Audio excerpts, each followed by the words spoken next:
The theme of 2019 has been data quality. It's going to continue to be the theme for 2020. I think that we'll see in a more concrete way penalties being raised for certainly MiFID and maybe even EMIR as the regulators seek to put more pressure on firms to improve the quality of their reporting.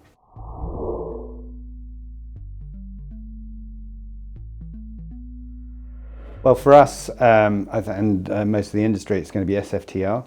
So SFTR is coming into force in different stages with an April go live for the larger firms.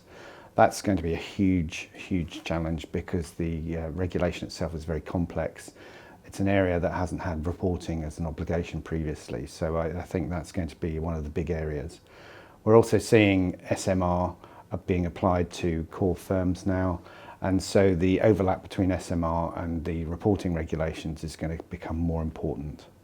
In addition, we've still got all the work to do to improve reporting quality across MiFID and EMIR, and we're also looking at what will happen in Brexit, because we're having what I'm terming now BRiFID, which is the British MiFID will start to come to the fore.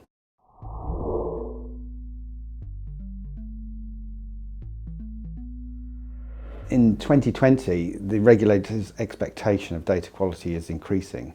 So for 2019, I think most firms have tried to scrub their data to get the most obvious and most significant issues addressed. But the regulators' expectations are going to be much higher for 2020 and beyond. And so firms are going to have to get deeper into the data and start to scrub that data for issues that are harder to detect. And they're going to need much deeper analytics to be able to find those issues.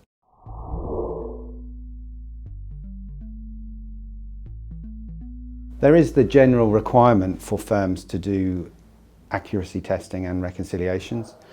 Those two throwaway requirements in the text of the regulations seem fairly innocuous, but it's just something that's very difficult to do.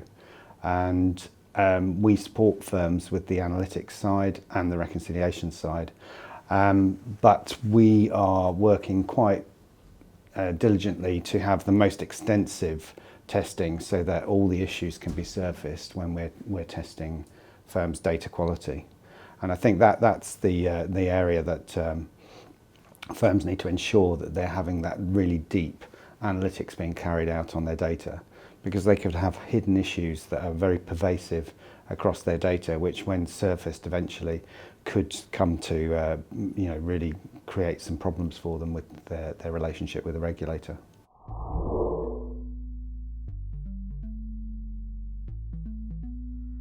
Well, RegTech is now becoming a much more important part of the solutions that firms are using, and I think that's going to continue. There's more trust being built up between the RegTech community and individual firms and the regulator community, and we expect that to increase and go from strength to strength.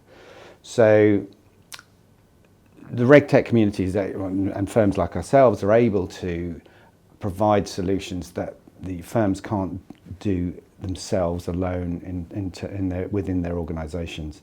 I think it's important for the RegTech community to continue to innovate and provide outstanding services to their regulated firms, and we should see that continue in 2020. In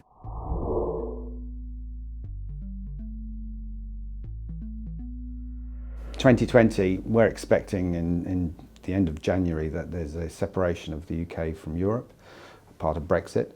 That's going to create a dual reporting obligation for some firms, reporting under MiFID to the European regulators, but also reporting to the FCA under what I'm calling now BRiFID, British MiFID. And whilst those regimes will be similar at the outset, I'm expecting there's going to be a slow divergence over time. Firms are going to need to be able to work with those divergent requirements, and there's going to be a lot of work to do just to get ready for that on the 31st of January.